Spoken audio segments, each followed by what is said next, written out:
নতুন ছবি মেট্রো ইন্দিনোর প্রচারে কলকাতা শহরে এলেন সারা আলি খান ও আদিত্য রায় কাপুর। শুক্রবার কলকাতা শহরে একটি অনুষ্ঠান রয়েছে তাদের। তবে তার আগে শহরে এসেই তারা অতিথি হলেন মহারাজের, অর্থাৎ সৌরভ গঙ্গোপাধ্যায়ের। শহরে এসে প্রথম ইডেন গার্ডেন্সে যান সারা ও আদিত্য, ঘুরে দেখেন মাঠ। তারপর রাতে তারা বেহালায় সৌরভ গঙ্গোপাধ্যায়ের বাড়িতে অতিথি হন।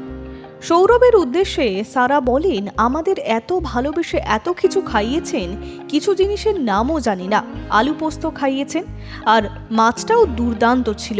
উনি তো আমায় আমার ঠাকুরদার ঠাকুমার প্রেমের এমন সব গল্প বললেন যেগুলো আমি নিজেই জানতাম না। আমার ঠাকুমাও নাকি ট্যাক্সি নিয়ে স্পোর্টস বাসের পিছনে পিছু করতেন। দুর্দান্ত এক অভিজ্ঞতা হলো এখানে এসে। जैसे बहुत प्यार से बता नहीं सकते कितना खिलाया, क्या क्या खिलाया। वो आलू क्या था? जी, फिश और फिश भी बहुत अच्छा था. He was even telling me moments of my grandparents' love story that I didn't know myself, but how my dadi used to follow in the taxis behind the sports buses that all the cricketers would go in. So it was really lovely to sit and hear from. Aditya ও সারাকে সৌরভের বাড়িতে দেখে প্রশ্ন উঠছে সৌরভ গঙ্গোপাধ্যায়ের biopic নিয়ে। সৌরভ গঙ্গোপাধ্যায়ের বায়োপিকে কি দেখা যাবে সারা আলি খান ও আদিত্য রায় কাপুরকে? এই প্রশ্নে আদিত্য হেসে জবাব দেন, আমরা তো তৈরি, উনি যদি আমাদের কাস্ট করেন তাহলেই আমরা রাজি।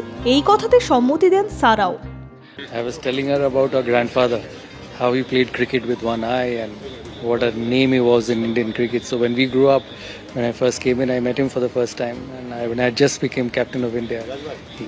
She comes from great relations, father, grandfather, grandmother, mother.